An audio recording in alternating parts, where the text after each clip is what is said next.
Ariel Helwani in New York City getting set for UFC Brooklyn on Saturday night alongside Greg Hardy, who competes in the co-main event against Alan Crowder at the Barclays Center this weekend. Greg, good to see you. Thank you for the time.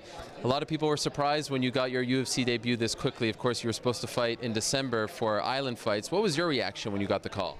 Whole lot of excitement, man, and just appreciation. You know, you can only really be excited and appreciative in moments like these, I believe. If I would have talked to you a year ago and said, all right, 2018, you'll have a couple of pro fights, beginning of 19, you'll be in the UFC, would you have believed me? I mean, through God, anything is possible, brother. And, you know, that's the kind of mentality that I like to keep. So, yeah, I would have. So you're not surprised about any of this? I wouldn't say surprised. You know, surprise is not a word that I like to keep in my catalog. But, like I said, I'm appreciative, man. You know, when your dreams finally come true, who am I as a human to ask where it came from and why it's here? Would you consider this a dream come true? Oh, for sure, man. This is one of the biggest stages of all time. It's a chance to come home, back to the ESPN, man, a place where I've been my whole life, you know, and freaking co-main event the UFC, man, under a champ and another champion going, you know, to war. So it's an amazing opportunity, man. You have competed on big stages before, obviously, in football. Now you're back to the biggest stage, but in mixed martial arts. Does it feel like, okay, this is where I should be, you know, the regional scene, so to speak, that's all well and good, but you consider yourself a big-time athlete. Does it feel like, okay, now everything's back to normal, even if it's a different sport? I wouldn't say normal, man, but I would say it's just back in general, you know, just back in the light, back able to compete. You know, and that's always been my biggest thing, just I'm an athlete. I'm the Prince of War, man. Like, without the war, without the competition, it kind of leaves a hole in your heart, and I am not a person without holes. So I'm just excited and glad that I could finally feel one of those and be back in the action and where I belong with my people. Where's that nickname come from? Me. You gave it to yourself? I gave it to myself, man. Why not? I don't think that's how nicknames are supposed to work. So I'm supposed to give it to you. You know, and a lot of people say that about me. I don't think a lot of things are supposed to work the way they have been working for me, so why not? You know, it's a new world, it's a new day, it's a new age. We're on the biggest, sexiest card of all time, ESPN, UFC. I'm the Prince of War, man, and I did want to be kind of humble with it to show, and that's the only way you can actually show, give it to yourself, that I was humble and that I do need to do work, and I know that, so I selected the Prince, but I did want people to know that I am royalty, and I do believe so, but whether it's on a football field, a basketball court, whether it's in the boxing ring, whether it's in the MMA field, I'm the warrior. I am war. Jerry Jones calls you tomorrow and says, we want you back. Do you go back? Not really.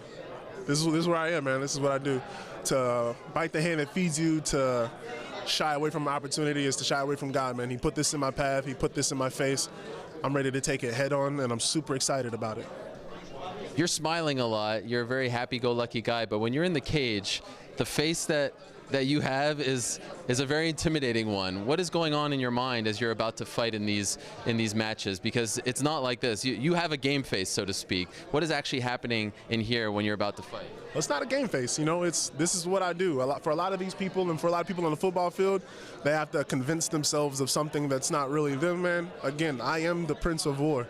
This is what I do. This is what I'm made of. So it's just a switch that I flip when it's time to go to work. Just like when you put on the microphone and the clothes and the sweet suits that I see you wearing all the time, brother. It's what you do. You don't have to go searching for it in your soul. It just happens, and there's nothing that can really snap you out of it, and that's what goes on. So as you know, Rachael Ostovich was supposed to be on this card. Then for a minute she was taken off the card after the incident that she had with her husband, and then she said, I want to remain on the card. And then you were added to the card, and that created a whole story in its own right. Were you aware of her story, and when you found out about it, how did you feel about sharing the spotlight with her, so to speak?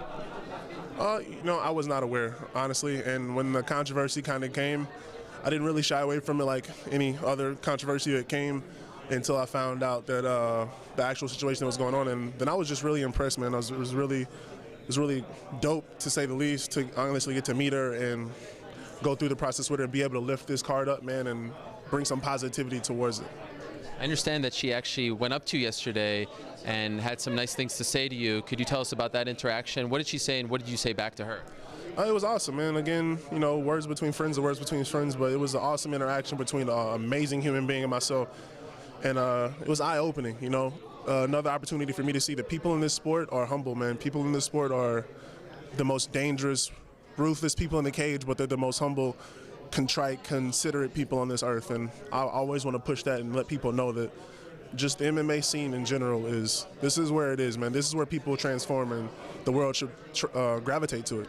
You are getting more attention than anyone on this card, and of course a lot of that is because of your past and that. Do you feel comfortable with all the attention that you're getting? Oh yeah, again, this is where I belong, man. I've been here since I was 15, 16 years old. Biggest game in the world, SEC football. It's a homey feeling. Everybody keeps asking me, oh, how does it feel? Does it feel like you're back? It's like, only thing it feels like is coming home after being away at college, or coming home after being in the gym all day and getting to sit down and be a part of your family again, be around the people that quote unquote love you, man, that quote unquote respect you or even understand you at the least. Do you think a time will come where you won't be answering questions about your past, that you won't be like, are you looking forward to that time where they'll just talk about your MMA career and champion, contender? Do you think that time is coming? Get through this fight and then people will start moving on? I don't know. You tell me, brother. You're the man around here. But, in all honesty, I think a time has come where it doesn't matter. The lease on life that I have is so amazing and so cool that it's not about worrying about the negativity. It's worrying about the positivity and the things that are going good, because people don't get these opportunities. This is a cruel and messed up world. And for me to get this opportunity to move forward and go on and actually thrive is amazing, and to not appreciate it and to not actually actively show and be happy and show appreciation for it, I think is BS. To focus on the negativity would be me disrespecting God, disrespecting Dana, disrespecting this organization. Year from now, where are you? Are you champion?